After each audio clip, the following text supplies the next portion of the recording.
Bonjour à vous. Pour ce nouvel épisode de Emoto, nous vous proposons de découvrir la K5 berline intermédiaire de Kia. Mais avant, nous évoquerons deux nouveautés qui ont fait l'actualité cette semaine. Il s'agit des Renault Express et Porsche Taycan. C'est parti. En présence du ministre de l'Industrie, du Commerce et de l'économie verte et numérique Moulay Hafed El Alami, le groupe Renault Maroc a donné le coup d'envoi de la commercialisation du nouveau Express. Ce nouveau véhicule est le premier modèle de la gamme Renault que produit l'usine de Tanger dans ses deux carrosseries. Combi-Space pour les particuliers, l'Express, puis utilitaire tollé pour les professionnels, l'Express Van. De cette usine 4.0 sortent des véhicules répondant aux standards internationaux de qualité, dont plus de 80% destinés au marché de l'export. Le reste sera commercialisé dans le réseau de Renault, où les clients pourront acquérir ce véhicule qui présente une bonne dose d'arguments. Il y a d'abord ces projecteurs avant qui reprennent la fameuse signature lumineuse en C de Renault, puis ces portes latérales coulissantes qui permettent la plus large ouverture de la catégorie, soit 71,6 cm. Autre point fort de l'Express, sa capacité de chargement.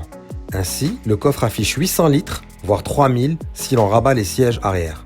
Quant à l'Express Van, son volume de chargement varie entre 3,3 et 3,7 m3 avec une charge utile de 780 kg. L'Express a aussi de quoi séduire par son 1,5 litre diesel de 95 chevaux, relié à une boîte manuelle à 6 vitesses et affichant une consommation mixte de 5 litres 1 au 100 km. Enfin, disponible en 3 finitions pour la version Combi-Space et 2 pour le fourgon, la gamme Express est proposée à des prix allant de 132 000 à 162 000 dirhams.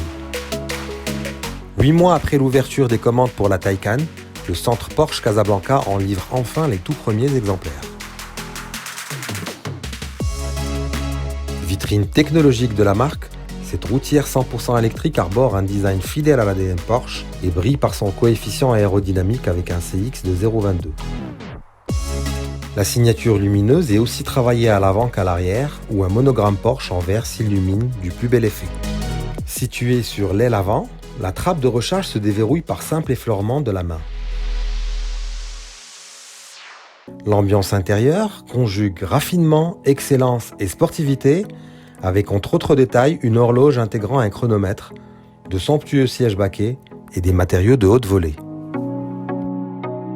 Techniquement, la Taycan recourt à un moteur électrique, voire deux selon les versions, qui sont au nombre de 4. Taycan, Taycan 4S, Taycan Turbo et Taycan Turbo S, qui développent des puissances allant de 408 à 761 chevaux. Selon les versions, l'autonomie oscille entre 354 et 450 km, permettant à la Porsche Taycan de voyager en toute liberté. Pour repartir au volant du modèle Taycan, comptez au moins 1,2 million de dirhams pour le ticket d'entrée et plus de 2 millions pour la version Turbo S, avec dans les deux cas une exonération de la vignette annuelle et surtout de la taxe de luxe. En pleine phase de conquête et de renouvellement de gamme, Kia Maroc a lancé il y a quelques mois sa berline statutaire K5. Esthétique, force est de reconnaître qu'il est bien loin le temps où les Coréens se contentaient d'un design fade ou sage. La K5 en est une jolie preuve, une preuve d'imagination et d'originalité. Vous voulez des exemples? Je vais vous en donner. Regardez ces phares qui sont non seulement très expressifs, mais leur LED de jour s'inspire d'un battement cardiaque, ou en anglais heartbeat, comme l'affirment les designers de Kia.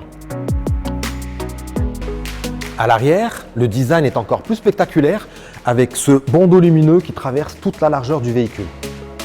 Il y a d'abord le design du poste de conduite, mais surtout les matériaux qui sont très valorisants, avec du bois ici et un revêtement en cuir de la partie supérieure de la planche de bord. À l'arrière, l'espace dévolu aux jambes est juste impressionnant et franchement, c'est l'habitabilité d'une berline du segment supérieur. Cela même si la hauteur sous pavillon est un petit peu basse du fait de la ligne fastback du véhicule. Alors je préfère être à l'avant parce qu'il y a un joli contenu technologique et surtout une profusion d'équipements de confort. Et c'est surtout le cas dans cette finition exécutive qui est la plus chic et dans laquelle c'est carrément le grand luxe. On y trouve le toit ouvrant panoramique, la sellerie en cuir véritable, les sièges avant ventilés et chauffants et même le volant chauffant. Alors en ville, on va surtout apprécier le confort de conduite et notamment le silence, surtout lorsqu'on roule en mode hybride. Alors l'intérêt de la technologie hybride est logiquement tourné sur l'économie de carburant. Et en l'occurrence, la K5 revendique une consommation mixte de 3,9 litres au 100 km, ce qui est juste la consommation d'une berline du même segment, mais en diesel. Allez, on enclenche le mode sport, histoire de voir si cette K5 peut revendiquer un tempérament nerveux. Pas mal. Les suspensions sont onctueuses, la direction bien précise et le freinage plus que rassurant, même en situation d'urgence.